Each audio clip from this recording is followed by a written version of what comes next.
Breaking news just into CNN. The Georgia prosecutor leading the state's election interference case against President-elect Donald Trump is now disqualified. We begin this hour with breaking news just into CNN. The Georgia prosecutor leading the state's election interference case against President-elect Donald Trump is now disqualified. CNN's Caitlin Polans is here with more. Caitlin, what can you tell us about this? This is just coming in the last several minutes. This is a big development.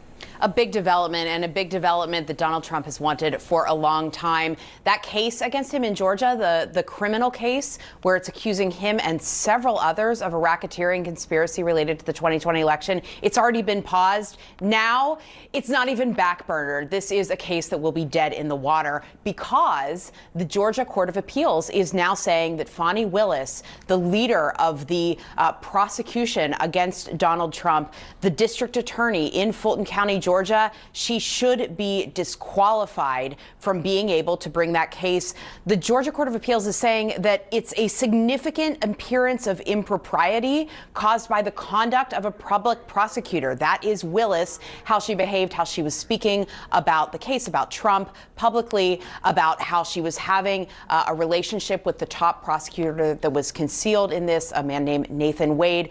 All of that, previously, the trial level judge had looked at and said, Fani Willis can stay on this case. We're not dismissing the indictment. But the Court of Appeals is now taking another look and saying, no, the trial judge was wrong. Fani Willis should be disqualified from continuing to lead this case. It would be a long process, or it will be a long process, to replace her, which is why I say this case is dead in the water now without Fani Willis, the person who was leading this case against Donald Trump in Fulton County. And just to keep tabs on how many cases there are against Donald Trump criminally, the other two in federal court, January 6th, and classified documents, those are dismissed.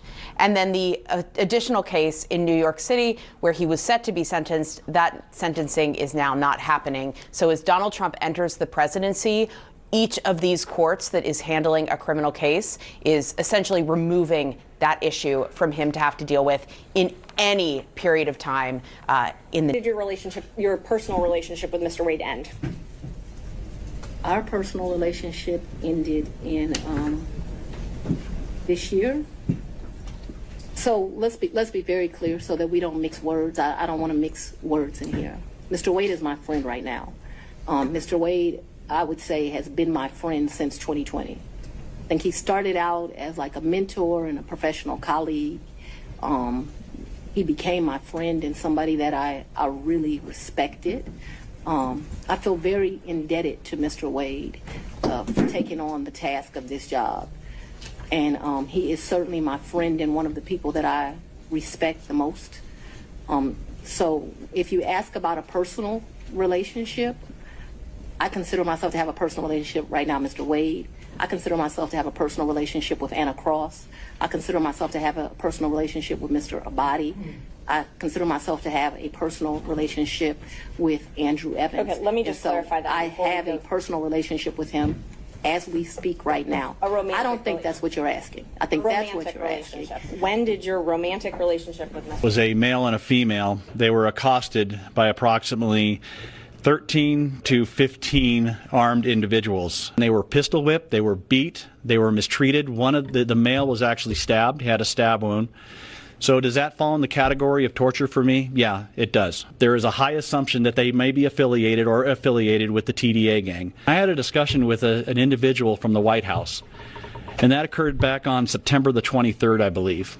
And that person basically told me that, hey, once these immigrants get across the border, that's all we really care about. And to me, that's a problem. Wow, those are powerful words. That was the police chief in Aurora. The incidents were limited to a handful of apartment complexes, and the mayor said our dedicated police officers have acted on those concerns. A handful of problems. Only, Martha, do you hear yourself? Only a handful of apartment complexes in America were taken over by Venezuelan gangs, and Donald Trump is the problem and not Kamala Harris's open border? Americans are so fed up with what's going on, and they have every right to be. And I really find this exchange, Martha, sort of interesting because you seem to be more focused with nitpicking everything that Donald Trump has said rather than acknowledging that apartment complexes in the United States of America are being taken over by violent gangs. I worry so much more about that problem than anything else here. We've got to get American communities in a safe space again. And unfortunately, when you let people in by the millions, most of whom are unvetted, most of whom you don't know who they really are, you're going to have problems like this. Kamala Harris, 94 executive orders that undid Donald Trump's successful border policies. We knew this stuff would happen. They bragged about opening the border, and now we have the consequences, and we're living with it. We can do so much better, but frankly, we're not going to do better, Martha, unless Donald Trump calls this stuff out. I'm glad that he did.